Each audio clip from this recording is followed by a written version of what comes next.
అందరికీ నమస్కారం. గౌరవనీయుడైన ముఖ్యమంత్రి గారు, మంత్రులు, శాసనసభ్యులందరికీ స్వాగతం, సుస్వాగతం. సభను ప్రారంభిస్తున్నాను. ఇటీవల విశాఖపట్నంలో విజయవంతంగా నిర్వహించిన CII భాగస్వామ్య సదస్సు ఫలితాలపై మన ముఖ్యమంత్రి గారు తమ ప్రసంగాన్ని ప్రారంభించవలసిందిగా కోరుతున్నాను. ధన్యవాదాలు అధ్యక్ష. రాష్ట్ర భవిష్యత్తుకు అత్యంత కీలకమైన ఈ అంశంపై సభలో ప్రకటన చేయడం నా కర్తవ్యం. ఇటీవల విశాఖపట్నంలో జరిగిన CII భాగస్వామి సదస్సు సూపర్ హిట్ అయ్యింది. కేవలం 3 రోజుల్లో 613 ఒప్పందాలు కుదిరాయి.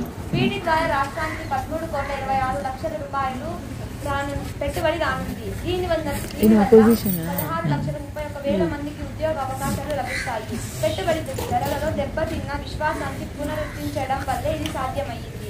ఈ ఒప్పందాలన్నీ 3 ఏళ్లలోనే ఆచరణలోకి తెచ్చేందుకు అన్ని జాగ్రత్తలు తీసుకున్నాం. వచ్చే 5 ఏళ్లలో 50 లక్షల ఉద్యోగాలు కల్పించడమే మా లక్ష్యం. ఈ ఘన విజయానికి సహకరించిన ప్రతి ఒక్కరికి నా ధన్యవాదాలు. ముఖ్యమంత్రి గారికి నా అభినందనలు. అయితే గతంలో కూడా ఇలాంటి పెద్ద ఎన్నో ఒప్పందాలు జరిగాయి, కానీ అవేవి ఆచరణలో నెరవేరేది. ప్రభుత్వం ఈసారి ఎలాంటి కీలకమైన ప్రసిద్ధమైన హామీని తీసుకుంటుందో దయచేసి వివరించగలరు. గట్టిగా మాట్లాడటం ఏమాత్రం మంచిది కాదు. మీరు మాట్లాడుతున్నది ఏంటో మీ అంత కాదు. Silence silence. గత అనుభవాలను దృష్టిలో ఉంచుకొని ఈసారి అన్ని జాగ్రత్తలు తీసుకున్నాం. మేము నిబద్ధత ఉన్న వారితోనే సంతకాలు చేయిస్తాం. పెట్టుబడి ధరలలో ఏ ప్రభుత్వం వచ్చినా ఇబ్బంది ఉండదన్న నమ్మకాన్ని చేసేందుకు ఏర్పాటు చేస్తున్నాం. పరిశ్రమల నిర్మాణం మొదలయ్యాక ఈ వారి నుంచి ప్రభుత్వానికి వచ్చే GST 60 నుంచి 70% DSలో ఖాతాలో జమ చేస్తాం. ఈ పెట్టుబడి ధరలను నమ్మకాన్ని పెంచుతాం. మాటల్లోనే కాదు, చేతల్లో కూడా చూపిస్తాం. తదుపరి విద్యా IT శాఖ మంత్రి గారు తమ శాఖలకు సంబంధించిన నూతన విధానాలపై ప్రకటన చేయవలసిందిగా కోరుతున్నాను. ధన్యవాదాలు అధ్యక్ష.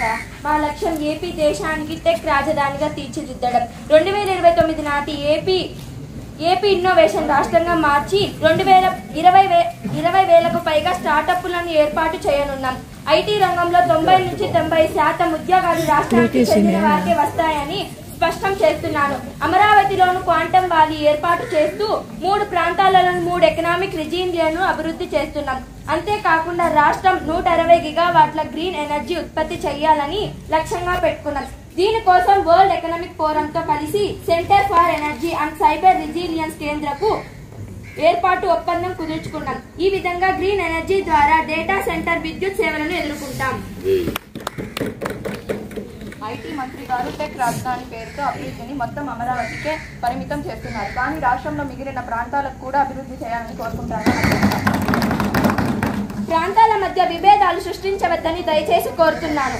IT కంపెనీల ఏర్పాటుకు ఒక్కో ఎకో సిస్టమ్ అవసరం. అందుకే క్వాంటమ్ వ్యాలీ వంటి వాటి ద్వారా ఆ ఎకో సిస్టమ్ ఒక్కో ప్రాంతాల్లో అభివృద్ధి చేస్తున్నాం. బాగానే చెప్పారు. కూర్చోండి. అది మా ఇష్టం. సైలెన్స్. తదుపరి పర్యాటక శాఖ మంత్రి గారు తమ శాఖ లక్ష్యాలపై ప్రకటన చేయవలసిందిగా ధన్యవాదాలు అధ్యక్ష. ఎగ్జిబిషన్ కు క్యాపిటల్ ఆఫ్ ది సౌత్ గా తీర్చిదిద్దుతాం. మా లక్ష్యం 2047 నాటికి ఏపీని ప్రపంచ పర్యాటక కేంద్రంగా మార్చడం. 73 కోట్ల విలువైన ఒప్పందాలు కుదుర్చుకున్నాం. వీటి ద్వారా ప్రత్యేకంగా 95,000 మందికి ఉపాధి లభిస్తుంది. వచ్చే 5 ఏళ్లలో 1 కోటి మందికి పూర్తి పర్యాటకాన్ని పరిచయం చేసేందుకు కృషి చేస్తున్నాం. ధన్యవాదాలు.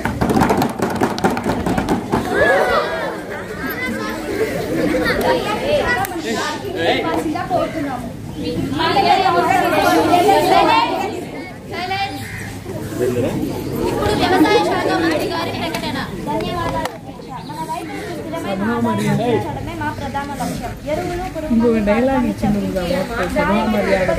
మన ముఖ్యమంత్రి గారు ప్రోత్సహిస్తున్నారు. AI ఆధారిత సేద్యంపై మన రైతుల దృష్టి సారిస్తున్నారు. అంతర్జాతీయ ప్రమాణాలకు అనుగుణంగా సాగు విధానాలు అవలంబించేలా రైతులకు మద్దతు అందిస్తున్నారు.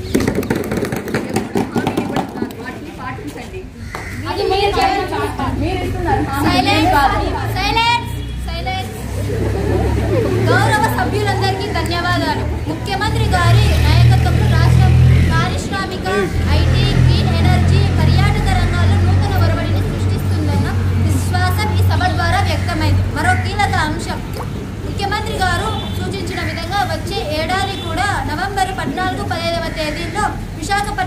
భాగస్వామ్య సదస్సు జరుగుతుంది. గౌరవ ముఖ్యమంత్రి గారు మంత్రుల ప్రకటనల పట్ల సభ సంతృప్తి వ్యక్తం చేస్తోంది. కూటమి ప్రభుత్వం రాష్ట్ర ప్రజలకు ఇచ్చిన హామీలను నెరవేర్చే దిశగా వేస్తున్న ఈ దృఢమైన అడుగులపై మన ఉప ముఖ్యమంత్రి గారు తమ అభిప్రాయాన్ని పంచుకోవాల్సిందిగా కోరుతున్నారు. ధన్యవాదాలు అధ్యక్ష. ముఖ్యమంత్రి గారు వివరించిన ఈ అద్భుతమైన పెట్టుబడులు ఒప్పందాలు కేవలం అంకెలు మాత్రమే కావు. ఇది ఆంధ్రప్రదేశ్ భవిష్యత్తుపై దేశీయ అంతర్జాతీయ పారిశ్రామికవేత్తలకు ఉన్న నమ్మకాన్ని నిదర్శనం. యువతకు ఉపాధివంతమైన నిర్మాణం, 13 లక్షల కోట్లకు పైగా పెట్టుబడులు, 16 లక్షల మందిగా పైగా ఉద్యోగ అవకాశాలు కల్పిస్తున్న ఈ ప్రణాళిక యువతకు ఉజ్వల భవిష్యత్తు వేసిన తొలి అడుగు. మా కూటమి ప్రభుత్వం ఏర్పడిన 15 రోజుల నుంచే పారిశ్రామికవేత్తల్లో భరోసా కల్పించే చర్యలు చేపట్టింది. ఆ భరోసాని ఈ విజయాన్ని సాకారం చేసింది. విద్యాశాఖ మంత్రి గారు చెప్పినట్లుగా IT, quantum technology, green energy వంటి కొత్త రంగాల్లో శిక్షణ ఇచ్చి ఉద్యోగాల కోసం ఎదురు చూస్తున్న యువశక్తికి పరిశ్రమల అవసరాలకు మధ్య ఒక పటిష్టమైన వంతెను మేము నిర్మిస్తాము. శాశ్వత పరిష్కారాలపై దృష్టి, తాత్కాలిక ప్రయోజనాల కోసం కాకుండా దీర్ఘకాలిక ప్రణాళికలు మరియు పాలసీల ద్వారా రాష్ట్రాన్ని 2047 నాటికి వికసిత భారత్ లక్ష్యాలకు అనుగుణంగా స్వీకరించడం మా లక్ష్యం. ఒకరిని ఒకరు అర్థం చేసుకొని నేర్చుకోవాలి, సంస్కృతిని గౌరవించాలి అనే దృష్టితోనే నేను గ్లోబల్ భాగస్వామ్యం ఆహ్వానిస్తున్నాను. సీఎం గారు సింహాలో మాట్లాడినట్టు ఘాటుగా సభలో మాట్లాడాల్సిందిగా సభను గౌరవించి సీఎం గారిని అడిగాను, మిమ్మల్ని కాదు. సైలెన్స్. సభా కార్యక్రమాలు ముగిసినందున సభను రేపటికి వాయిదా వేస్తూ సెలవు తీసుకుంటాం.